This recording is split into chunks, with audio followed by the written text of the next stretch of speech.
শুধু তো আমাকে নয়, আমার ভাই ভাতিজা ভাগনা সহ 32 জনকে গ্রেপ্তার করলো বরগুনার থেকে। এরপরে শুধুমাত্র আমার এক ছোট ভাই ছিল কলেজের প্রফেসর, তাকে গুম করলো। 6 মাস পর্যন্ত অত্যাচার জুলুম নির্যাতন করে করে। কি এক টকবগে যুবক ছিল, হাসি খুশি হাস্যোজ্জ্বল, যারা তাকে দেখেছে তারা জানে। সেই লোকটাকে অত্যাচার করে, নির্মম অত্যাচারকে আদামরা করে জেলখানায় দিয়ে দিল। কয়েকদিন পর মারা গেল। একই জেলে আমাকে দেখতে দেওয়া হয় নাই, মৃত্যু হয়ে গেছে, তারপরও জানানো হয় নাই।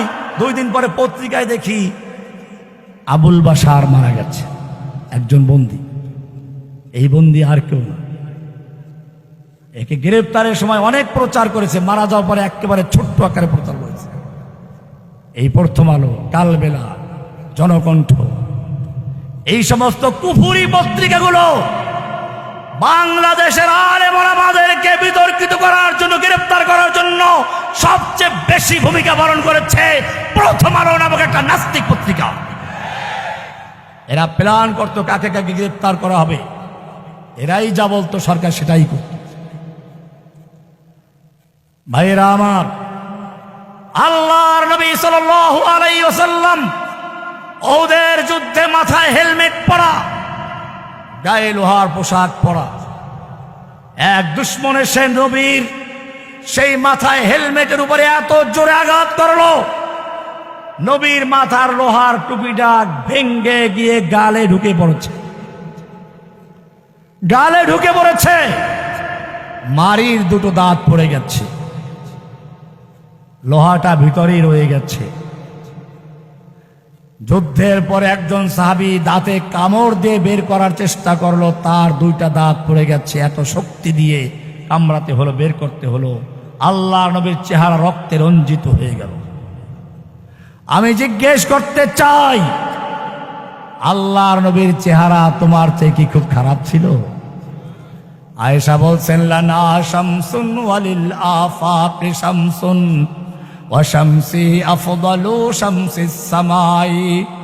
ও দুনিয়ার মানুষ শোনো, আমারও একটা সূর্য আছে, আসমানেরও একটা সূর্য আছে। আসমানের সূর্য ফাইন্নাশ শামসা তাতলু বাদাল ফাজরি ওয়া শামসি তাতলু বাদাল ইশাই। আসমানের সূর্য উদয় হয় ফজরের পরে, আর আমার সূর্য উদয় হয় ইশার পরে। যখন সারা পৃথিবী জুলুম, অত্যাচার, নির্যাতন, নিপীড়ন, ধর্ষণ, লুণ্ঠন, খুনাখুনি, মারামারিতে গোটা দুনিয়া অন্ধকারে ছেয়ে গিয়েছিল, সেই সময় আমার সূর্য উদয় হলো। মানুষকে শুধু পথের দিশাই দেয় নাই, এক একজনকে এমন হেদায়েত দান করলেন, পথের দিশা দিয়ে শুধু খানপানায় দিশারিও বানিয়ে দিয়েছেন। কবি সুন্দর করে বলছেন, দুরফেশানি নে তেরি কতরু কতরিয়া কর দিয়া, দিল কো রোশন কর দিয়া, आंखों को बीना कर दिया। खुद न थे चौराह पर औरों के हाथी बन गए, क्या नजर थी जिसने मुर्दों को मसीहा कर दिया। শুধু জীবিতই করেন নাই, ঈসা আলাইহিস সালাম মুর্দারকে জীবিত করতেন। আমার নবী শুধু জীবিতই করেছেন তা নয়, অন্যকে জীবিত করনেওয়ালা বানিয়ে দিয়েছেন। হাসান ইবনে সাবিত কি সুন্দর বলছেন, ওয়া আহসানা মিনকা লাম তারা কত্তু আইনি ওয়া আজমালা মিনকা লাম তালিদিন নিসাউ, খুলিকতা মুবাররাম মিন কুল্লি আইবি কান্নাকা কদ খুলিকতা কামা তাশাউ। হে নবী, আপনার চেয়ে সুন্দর চেহারার মানুষ কোন চর্মচক্ষু কোনোদিন দেখে নাই, আপনার চেয়ে সুন্দর মানুষ কোন মহিলা কোনোদিন জন্ম দেয় নাই। খুলিকতা মুবাররাম মিন কুল্লি আইবিন, আপনি সমস্ত দোষ ত্রুটি থেকে মুক্ত হয়ে সৃষ্টি হয়েছেন। কান্নাকা কদ খুলিকতা কামা তাশাউ, যেন আপনার রব আপনাকে ঠিক সেভাবেই তৈরি করেছেন যেভাবে আপনি নিজে চেয়েছিলেন। আপনি যেভাবে চাইছিলেন যেন আপনাকে স্রষ্টা সেভাবেই সৃষ্টি করেছেন। এই নবী, যেই নবী সম্পর্কে প্রশংসা করতে গিয়ে কবির কবিতা শেষ হয়ে যায়, শেখ সাদি শেষ পর্যন্ত একটা কথা বলে দিয়েছেন, লা ইউমকিনু সানাউ কামা কানা হাক্কুহু বাদা খুদা বুজুর্গতে কিসসা মুখতাসার। হে নবী, আপনার প্রশংসা যখন করা দরকার এইরকম প্রশংসা করার মতো কোনো কবির কবিতা নাই, কোনো লেখকের লেখা নাই, কোনো কলমের কালি নাই যে আপনার কবিতা লেখে শেষ করবে। তবে একটা কথাই বলে দিচ্ছি, বাদাজ খোদা বুজুর্গ তুই কিসসা মুখতাসার, আল্লাহর পরে সমস্ত মাখলুকের উপরে সর্বজে শ্রেষ্ঠ স্থানটি যে আসনটি রয়েছে, এক কথায় সেই আসনটি হচ্ছে আপনি মুহাম্মদ সাল্লাল্লাহু আলাইহি ওয়াসাল্লাম সংরক্ষিত। এত মর্যাদা যেই নবী রাস্তায় চলতে গেলে মেঘ এসে ছায়া দেয়, যেই নবী একটু পেশাব করতে গেছেন আড়াল করার জায়গা নেই। বুখারী সহ হাদিসের কিতাব খুলে দেখো, দুটো খেজুর গাছে আড়াল করে দাঁড়িয়ে গেছে। আল্লাহর নবী পেশাব করে গেছেন, খেজুর গাছগুলো আবার যথাস্থানে চলে গেছে। যেই নবীর সামনে আলোচনা করতে গিয়ে কথা বলতে বলতে কোন একজন সাহাবীর আওয়াজটা একটু বড় হয়ে গেছে, নবীর আওয়াজটা একটু চাপা পড়ে গেছে, সঙ্গে সঙ্গে সূরা হুজুরাতের আয়াত নাযিল হয়ে গেছে, 2 নম্বর আয়াত, লা ইয়া আইয়ুহাল্লাযীনা আমানু, হে ঈমানদারগণ খবরদার খবরদার, লা তারফাউ আসওয়াতাকুম, খবরদার তোমরা নবীর আওয়াজের চেয়ে ফাওকা সাউতিন নবী, নবীর আওয়াজের চেয়ে জোরে আওয়াজ করে কথা বলবি না। ওয়ালা তাজহারু লাহু বিল কওলি কাজাহারি বাযিকুম লিবাযিন, তোরা নিজেরা যেরকম কথা বলিস পরস্পরে চিল্লাচিল্লি করো, ডাকাডাকি করো, খবরদার খবরদার নবীর সামনে এইরকম চিল্লাচিল্লি ডাকাডাকি করবি না। এমনটা যদি করিস আন তাহবাতা আমালুকুম ওয়া আনতুম লা তাশউরুন, তোদের জীবনের সমস্ত নেক আমল, নামাজ, রোজা, হজ, যাকাত, তাসবিহ, তাহলিল, জিহাদ, কিতাল সব বরবাদ হয়ে যাবে, টেরও পাবি না। কি মায়া নবীর জন্য, নবীর আওয়াজে জোরে আওয়াজে কথা বললে ওহী নাযিল হয়ে যায়। আরো সামনে চলুন, আল্লাহর নবী তাহাজ্জুদের নামাজ পড়ার জন্য উঠবেন, আল্লাহর নবী তাহাজ্জুদ পড়তে পড়তে পা ফুলে যায়। আল্লাহ বলছেন মা আনজালনা আলাইকাল কুরআনা লিতাশকা, হে নবী তোমার উপরে আমি কোরআন এই জন্য নাযিল করি নাই যে তুমি কষ্ট করবে। খবরদার ইয়া আইয়ুহাল মুজাম্মিল, ও কামলিওয়ালা শোনো, কুমিল লাইলা ইল্লা কালিলা, তুমি রাতের বেলা জাগরণ করো তবে কিছুক্ষণ ঘুমাও। নিসফাহু আবিন কুস মিনহু কালিলা আও জিদ আলাই, অর্ধেক রাত্র বা তার চেয়ে একটু কম অথবা তার চেয়ে একটু বেশি তুমি এরকম ভাবে কিছুক্ষণ ইবাদত করো, কিছুক্ষণ ঘুমাও। তুমি যেমন সারা রাত্র ইবাদত করলে খুশি হয়ে যাও, আমি আল্লাহ তোমাকে ঘুমন্ত দেখলেও খুশি হয়ে যাই। শুধু এ পর্যন্তই না, আরেকটু বলি, আল্লাহর নবী জিব্রাইল যখন কোরআন নাজিল করছে পড়াচ্ছেন, আল্লাহর নবী কোরআন মুখস্থ করার জন্য ঠোঁট নাড়াচাড়া করছেন। হেফজখানার ছেলেদেরকে দেখেন নাই চলে যাওয়ার পরে আল্লাহর নবী ঠোঁট নাড়াচাড়া করে মুখস্থ করা শুরু করলেন। আল্লাহ তাআলা বললেন না না, লা তুহাররিক বিহি লিসানাকা লিতাজালা বিহি, ও নবী কোরআনকে দ্রুত মুখস্থ করার জন্য ঠোঁট নাড়াচাড়া করে মুখস্থ করার মতো কষ্ট করার দরকার নেই। ইন্না আলাইনা জামাহু ওয়া কুরআনা, গোটা কোরআনকে নূর বানিয়ে আপনার সিনার মধ্যে জমা করে দেওয়ার দায়িত্ব আমি আল্লাহ নিজে গ্রহণ করেছি। কি মায়া নবীর জন্য। এইবারে আসুন কি বলতে চাই, এত মায়া যে নবীর জন্য, সেই নবী যখন উহুদের ময়দানে যুদ্ধ করা অবস্থায় তার মাথায় একটা কাফের আঘাত করলো, লোহাটা ঢুকে গেল, আল্লাহ তাআলা দেখতে পাচ্ছিলেন কিনা? আল্লাহ তাআলা ইচ্ছে করলে ওই কাফের হাতটা বাঁকা করে দিতে পারতেন কিনা? ফিরাতে পারতেন কিনা? ফিরাইছিলেন। কেন ফিরান না? তায়েফের ময়দানে আল্লাহর নবীকে পাথর মারা হলো। আমি এইবার জেল থেকে বের হয়ে তায়েফ গিয়েছিলাম, ওখানে বসে একটা লেকচার এই বিষয়ে। এই সেই জায়গা যেখানে আল্লাহর নবীকে পাথর মারা হয়েছিল। তোমার চেহারার চেয়ে নবীর চেহারা সুন্দর ছিল, তোমার তাকওয়ার চেয়ে নবীর তাকওয়া বেশি ছিল। কোরআন হাদিস থেকে প্রমাণ করেছি। সেই নবীকে যখন তায়েফে পাথর মারা হচ্ছিল, আল্লাহ দেখতে পাচ্ছিলেন কিনা? আল্লাহর ফিরাবার ক্ষমতা ছিল কিনা? ফিরিয়েছিলেন। তুমি বলবা যে ওই সময় বোধহয় নবীর সঙ্গে সম্পর্কটা ভালো ছিল না। আল্লাহ তার উত্তর দিয়েছেন, অদ্দুহা ওয়াল লাইলি ইযা সাজা মা ওয়াদ্দাআকা রাব্বুকা ওয়া মা ক্বালা, হে নবী, আপনার রব আপনাকে ছেড়েও দেন নাই, আপনাকে আপনার প্রতি অসন্তুষ্ট হন নাই। বলে তাহলে আমাকে এত মারলো, তুমি কেন ফিরাও নাই? আল্লাহ বলছেন এইখানেই তো রহস্য লুকিয়ে আছে। নবী মুহাম্মদ সাল্লাল্লাহু আলাইহি ওয়াসাল্লাম ভালো করে শুনে রাখো, কেন তোমাকে আমি মার খাওয়াইলাম। কারণ হচ্ছে এই, আম হাসিবতুম আন তাদখুলুল জান্নাতা ওয়ালাম্মা ইয়াতিকুম মাসালুল লাযিনা খালাউ মিন ক্বাবলিকুম বাসাতহুমুল বাসাউ ওয়াদ-দাররাউ ওয়া যুলজিলু হাত্তা ইয়াকুলার রাসূলু ওয়াল্লাযিনা আমানু মাআহু মাতা নাসরুল্লাহ। তোমরা কি মনে করেছে এমনি তোমরা চট করে জান্নাতে ঢুকে যাইবা? ওই যে কে যেন চট করে ঢুকে যাইবে, চট করে ঢুকে যাইবা। ওয়ালাম্মা ইয়াতিকুম মাসালুল লাযিনা খালাউ মিন ক্বাবলিকুম, অথচ তোমাদের কাছে আসেনি ওই সকল বিপদ আপদ মুসিবত যা এসেছিল তোমাদের আগের লোকদের প্রতি। মাসাতুহুমুল বাসাউ ওয়াদ-দাররাউ ওয়া যুলজিলু, এত কঠিন আক্রমণ, কঠিন দুর্ভিক্ষ, এমনকি হাত্তা ইয়াকুলার রাসূল ওয়াল্লাযিনা আমানু মাআহু, স্বয়ং রাসূল এবং তার সঙ্গীরা বলতে বাধ্য হলেন, মাতা নাসরুল্লাহ, আল্লাহর সাহায্য কবে আসবে? আমরা তো শেষ হয়ে যাচ্ছে। কে বলেছেন? আল্লাহর নবী এই পর্যন্ত বলতে বাধ্য হয়েছেন, তুমি চট করে জান্নাতে ঢুকে যাইবা? তুমি গণতন্ত্র করবা, সমাজতন্ত্র করবা, জান্নাতে ঢুকে যাইবা? আল্লাহর নবী হুদায়বিয়াতে আসলেন, 14 সাহাবীর সঙ্গে বাধাগ্রস্ত হয়ে গেলেন। আল্লাহর নবী ওসমানকে মক্কায় পাঠালেন, যাও ওসমান, মক্কার লোকদেরকে বলো আমরা উমরা করতে এসেছি, যুদ্ধ করতে নয়।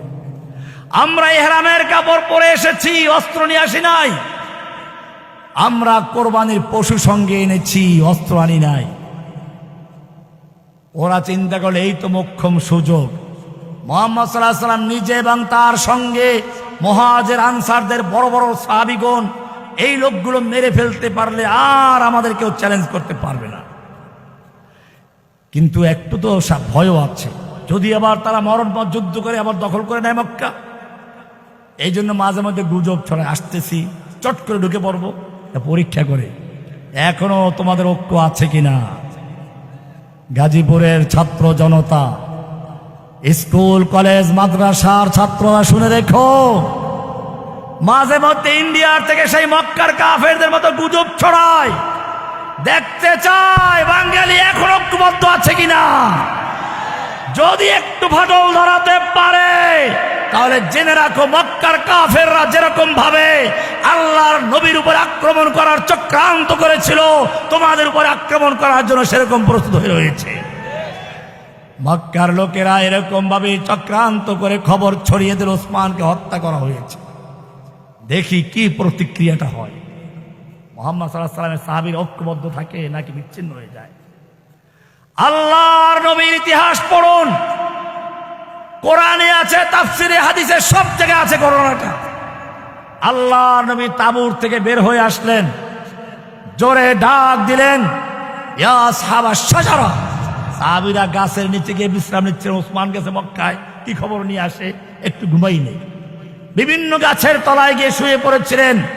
আল্লাহর নবী ডাক দিলেন, ইয়া আসহাবাশ শাজারা, ওহে গাছের নিচে অবস্থানকারী সাহাবীরা বেরিয়ে আসো, আমার কাছে খবর এসেছে আমার ওসমানকে হত্যা করা হয়েছে।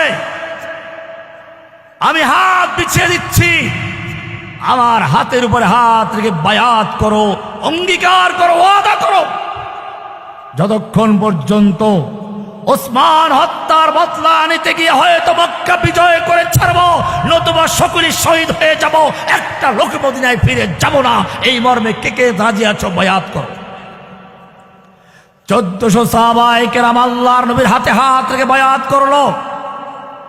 এক পর্যায়ে আল্লাহর নবী নিজের বাম হাতটা ডান হাতের উপরে রেখে বললেন, এটা ওসমানের হাত। এই পবিত্র বায়াত থেকে ওসমান যেন বঞ্চিত না হন, সেজন্য আল্লাহর নবী নিজের একটা হাতকে ওসমানের হাত ঘোষণা দিয়ে তারপরে ওসমানের পক্ষে বায়াত নিয়েছে। বায়াত হয়ে গেল। সাহাবায়ে কেরাম খুশি হলেন। হুব্বুদ দুনিয়া কারাহিয়াতুল মাউত নয়, জানিয়ে দিলেন, তোমরা আমাদেরকে যেই মৃত্যুর ভয় দেখাও আমরা সেটাকে আলিঙ্গন করি, তোমরা যেটা আমাদেরকে ভয় দেখাও আমরা সেটা সবচেয়ে বেশি চাই। কবিতার শুনবেন, নাহনুল্লাযীনা বায়াউ মুহাম্মাদা আলাল জিহাদি মা বাকিনা আবাদা। আমরা সেই জাতি যারা আল্লাহর নবী মুহাম্মাদের হাতে হাত রেখে বায়াত করেছি, আমরা যতক্ষণ পর্যন্ত আমাদের দেহের সঙ্গে রূহ থাকবে, মাথার সঙ্গে দেহ থাকবে, দেহের সঙ্গে মাথা থাকবে, অতক্ষণ পর্যন্ত পিছপা হব না, নীরব হব না, নিস্তব্ধ হব না। আমরা যুদ্ধ চালিয়ে যাব, হয়তো মক্কা বিজয় করে ছাড়ব, নতুবা আমরা শহীদ হয়ে যাব। আল্লাহর রাস্তায় জীবন বাজি, মরলে শহীদ বাঁচলে গাজী। এই স্লোগান দিয়ে যখন তারা খুশিতে নাচতে শুরু করলো, মক্কায় খবর পৌঁছে গেল, মক্কার কাফেরদের অন্তরে জালজালা শুরু হয়ে গেল। ও মুসলমান, জেনে রাখো, তোমরাও যদি বাংলাদেশে এরকম এক নেতার অধীনে সব দলমত ভেঙ্গে দিয়ে ঐক্যবদ্ধ হয়ে মাঠে নামতে পারো, জেনে রাখো মক্কার কুফফাররা যেরকম ভয় পেয়ে আল্লাহ নবীর কাছে গিয়ে ওসমানকে নিয়ে হাজির করলো, আমরা ওসমানকে মারি নাই, ওসমানকে হত্যা করি নাই, আমরা মেহমানদারি করেছি, আমরা সন্ধি করব। সুর নরম হয়ে গেল। ও মুসলমান, এই বায়াতের খবর শুধু মক্কা পর্যন্ত নয়, এই বায়াতের খবর সাত আসমান ভেদ করে, লৌহ কলম ছেদ করে ওই সেই আরশোলা পর্যন্ত পৌঁছে গেছে। এরা ভাসমান খড়কুটা নয়, তোমরা ভাসমান কচুরিপানা নও, তোমরা ফেনা নও, তোমাদের আওয়াজ চলে গেছে ইলাইহি ইয়াসআদুল কালিমুত তাইয়্যিবু। আরশ পর্যন্ত বায়াতের খবর হয়ে গেছে, আরশ থেকে সঙ্গে সঙ্গে জিব্রাইল নাজিল হয়ে গেছে।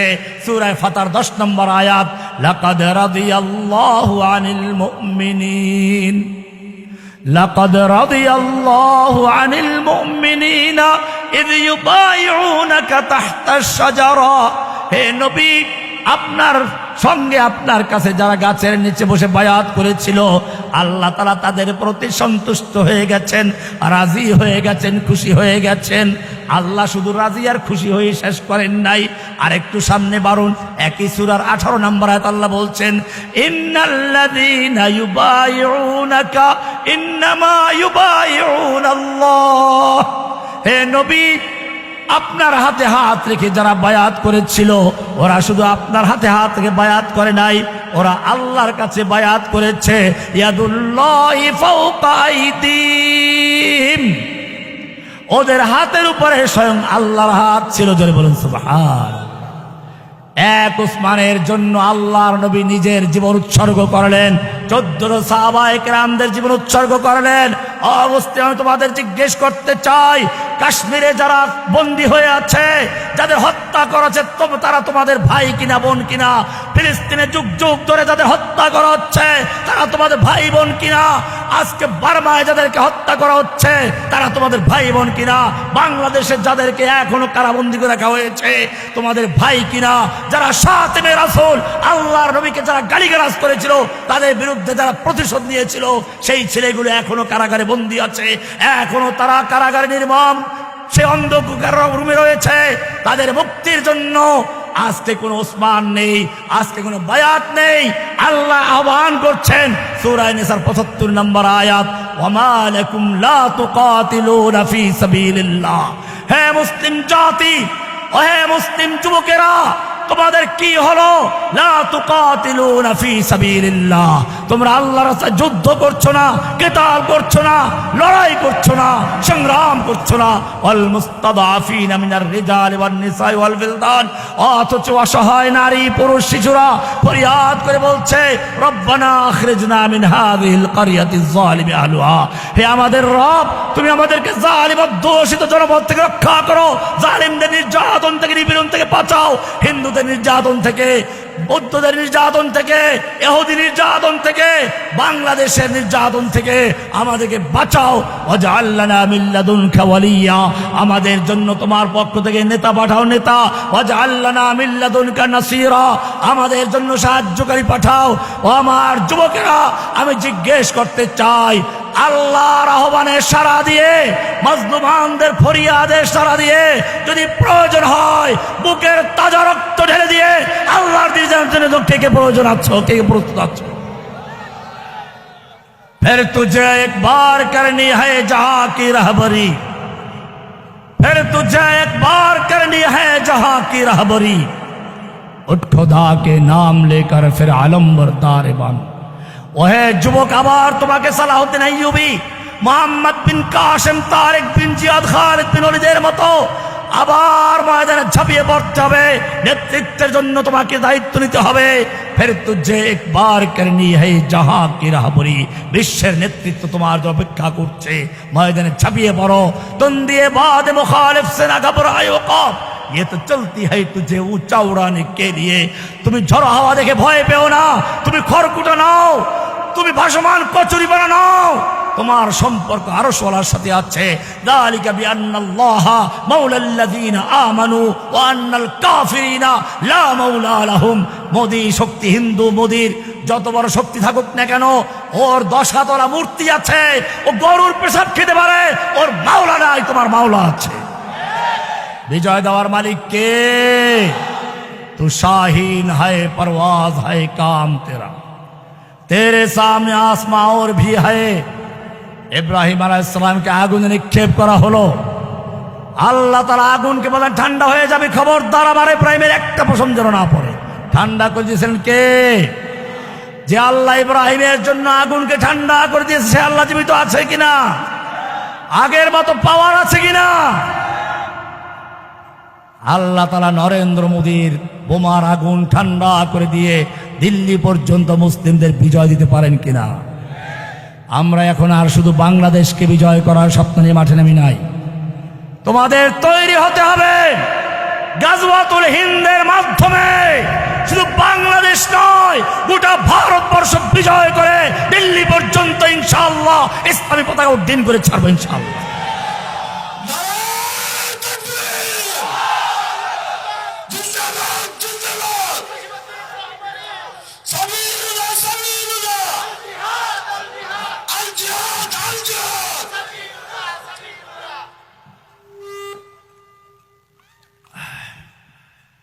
মনে রাখতে হবে, বান্দার ক্ষমতা যেখানে শেষ হয়ে যায় সেখান থেকে আল্লাহ সাহায্য শুরু হয়ে যায়। ইউসুফ আলাইহিস সালাম কারাগারে ছিলেন, বন্দী ছিলেন। জুলাইখার 7 তলা বিল্ডিং এর উপরে বন্দী করে রাখা হলো। তিনি দেখলেন দরজা পর্যন্ত দৌড় দেওয়ার ক্ষমতা আমার আছে, আমি সে পর্যন্ত যাই, তারপরে বাকিটা আমার ক্ষমতা নেই, বাকিটা কার? দৌড় দিলেন। জুলাইখা হাসে আর কয়, যাও, নাকটা ভেঙ্গে যাবে আর টাক থেকে দরজার সামনে। ইউসুফ আলাইহিস সালাম তোমাকে আমাকে শিক্ষা দিলেন, আমার ক্ষমতা আছে দরজা পর্যন্ত যাওয়ার, দরজা পর্যন্ত আমি যাব, দরজার পরে আমার মালিকের দায়িত্ব খুলে দেওয়ার খুলে দিয়েছেন। আল্লাহ তাআলা সঙ্গে সঙ্গে একটা নয়, দুটো নয়, পর্যায়ক্রমে সব দরজাগুলো খুলে দিয়েছিলেন। ও মুসলিম, ইব্রাহিম মুসা আলাইহিস সালামকে দেখো, পিছনে ফেরাউনের বাহিনী, সামনে নদী, পালাবার কোনো জায়গা নেই, বিশাল বাহিনীর সঙ্গে যুদ্ধ করার মতো ক্ষমতাও নেই। বনি ইসরাইল তো বনি ইসরাইল, গোলামি করার অভ্যাস, যেমন আমাদের কিছু লোকের গোলামি করার অভ্যাস আছে না? গোলামি করতে করতে এমন অভ্যাস হয়ে গেছে, এখন দুনিয়াদারদের পা চাটা গোলামি করতে না পারলে এদের ভাত হতে পারে না। এই জন্য কোনো সময় সমাজতন্ত্র, কোনো সময় গণতন্ত্র, কোনো সময় রাজতন্ত্র, যখন যেটার ফয়লাভ আসে ওইটাকে ইসলামাইজেশন করার জন্য পাগল হয়ে যায়। কেন? নবী কেন আদর্শ নাই? নবীন আদর্শ বাদ দিয়ে আব্রাহাম লিঙ্কনের আদর্শ কেন গ্রহণ করছে? আল্লাহ বলেছেন, লাকাদ কানা লাকুম ফি রাসূলিল্লাহি উসওয়াতুন হাসানা, তোমাদের জন্য রাসূলের মধ্যে রয়েছে উত্তম আদর্শ। মা ক্বালা লাকাদ কানা লাকুম ফি আব্রাহাম লিঙ্কন উসওয়াতুন হাসানা, তোমাদের জন্য আব্রাহাম লিঙ্কনের মধ্যে রয়েছে উত্তম আদর্শ, গণতন্ত্র গ্রহণ করো। পরিষ্কার হয়ে গেছে। মূসা আলাইহিস সালামের সামনে নদী, পিছনে ফেরাউনের বাহিনী। আল্লাহ বলছেন, এইবারে লাঠি মারো। পানি দুভাগ হয়ে দাঁড়িয়ে আছে প্রাচীর হয়ে। মূসার বাহিনী ভিতর দিয়ে চলে গেছে, ফেরাউনের বাহিনী নেমে পড়লো। আল্লাহ বলে, পানি এখনো দাঁড়িয়ে তামসা দেখছো, চাপো। আমি জিজ্ঞেস করতে চাই, যে আল্লাহ তাআলা ফেরাউনকে চুবিয়ে মারলে মূসাকে মুক্তি দিলেন, সে আল্লাহ তাআলা ভারতের বিশাল বাহিনীকে গঙ্গায় চুবিয়ে মেরে ডুবিয়ে আমাদের তাওহীদি জনতাকে দিল্লি পর্যন্ত বিজয় করার ক্ষমতা দিতে পারেন কিনা? শুধু দরকার একটা জিনিস, মিসলে কালিম হো अगर मारे का आजमा कोई आज भी आती है कोहे तूर से बंगला तखफ। ও মুসলমান, সেই মুসার মতো ওই যে লা ইলাহা ইল্লাল্লাহ তাওহীদের আওয়াজ নিয়ে মাঠে নামো।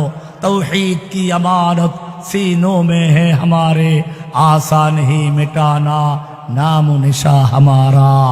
सब गुरीजा हो गया आखिर जलवाए खुर्शीद से, ये चमन मामूर होगा नगमाए तौहीद से। कत्ल करना है तो कर ले आशिक दिलदार को, हम शिकायत जा करेंगे कातिबे तकदीर को। मर्द मोमिन बातिल से हरगिज खौफ खा सकता नहीं, सर कटा सकता है लेकिन सर झुका सकता नहीं। सबक पर फिर सदाकत का, अदालत का, शजाअत का लिया जाएगा काम तुझसे, दुनिया के इमामत का। व आखिर दावाना अल्हम्दुलिल्लाहि रब्बिल आलमीन व सल्लल्लाहु तआला अला नबियिना मुहम्मद व अला आलिहि व सहबिहि अजमाइन।